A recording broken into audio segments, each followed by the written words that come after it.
Bonjour, je suis avec le gardien et coach de Pont-du-Château. Bonjour. Bonjour. Aujourd'hui, vous avez joué à Morée dans un déplacement, on va dire, délicat, parce que venir à Morée, c'est toujours délicat pour les adversaires. Et victoire dans la plus petite démarche d'un 0. Comment vous avez vu ce match? Écoutez, on a très bien attaqué le match en marquant très tôt dans le match. Après, on a souffert, que ce soit physiquement, même dans les efforts, on a été plutôt cohérent, mais défensivement, offensivement un petit peu plus compliqué. On a joué un petit peu plus direct. Donc forcément, ça a été très compliqué et je pense qu'on est quand même sur une courte victoire heureuse, car le match nul aurait été tout à fait logique. Il y a, vous ouvrez le score et derrière, quelques minutes plus tard, vous trouvez ce poteau par malchance, on va dire, qui ne rentre pas le but. 2-0, le break, dans ce cas-là, il pouvait être fait. Comment, à la mi-temps, qu'est-ce que vous avez dit à vos hommes?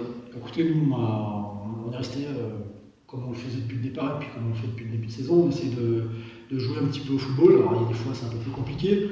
Pour information, il manquait 12 joueurs, donc très compliqué.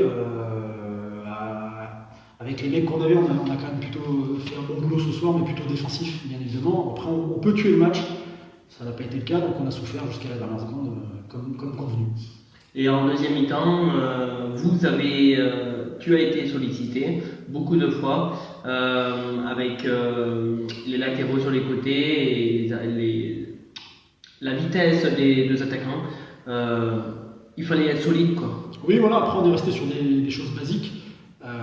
Beaucoup d'aspects défensifs, beaucoup de duels, beaucoup de placements. On était très bas dans notre terrain, donc on a essayé de faire ce qu'on pouvait faire sur le moment, c'est-à-dire être solide collectivement, chose qui n'a pas toujours été le cas jusqu'à présent. Donc c'est plutôt une grosse satisfaction, mais alors chanceuse oui et non, c'est-à-dire qu'on a quand même plutôt très bien travaillé, mais c'est vrai qu'on a été acculé toute la deuxième période, même une bonne partie de la première mi-temps également. Voilà. On ne connaît pas encore le résultat de Vichy. Moi, je ne connais pas le résultat de Vergonjon, je ne sais pas si vous le connaissez. Et comment vous voyez votre fin de saison et peut-être l'année prochaine? Alors nous, on peut encore accrocher la deuxième place, mathématiquement. La première est plus jouable, donc on va vers Vergonjon la semaine prochaine. Donc en gros, c'est le match qui peut nous faire finir meilleur deuxième, parce qu'il y a ça aussi, en sachant que sur ce que j'ai su, il y a peut-être aussi des descentes administratives. Il y a plusieurs clubs qui ne sont pas très bien financièrement parlant. Et puis de toute façon, on va bosser jusqu'au bout, essayer de gagner ce dernier match pour essayer de peut-être monter à l'étage au-dessus, même sur une deuxième place. C'est tout à fait dans le corps, en sachant que je récupère quelques joueurs.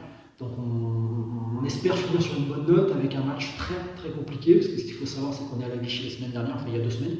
Donc on reste sur trois matchs à l'extérieur qui ne sont pas si faciles à gérer, mais qui sont dans le corps. Donc il nous reste un match, 95 minutes à jouer à fond. Merci. Merci beaucoup. Et je vous souhaite une bonne fin de saison. Merci. Ciao. Au revoir.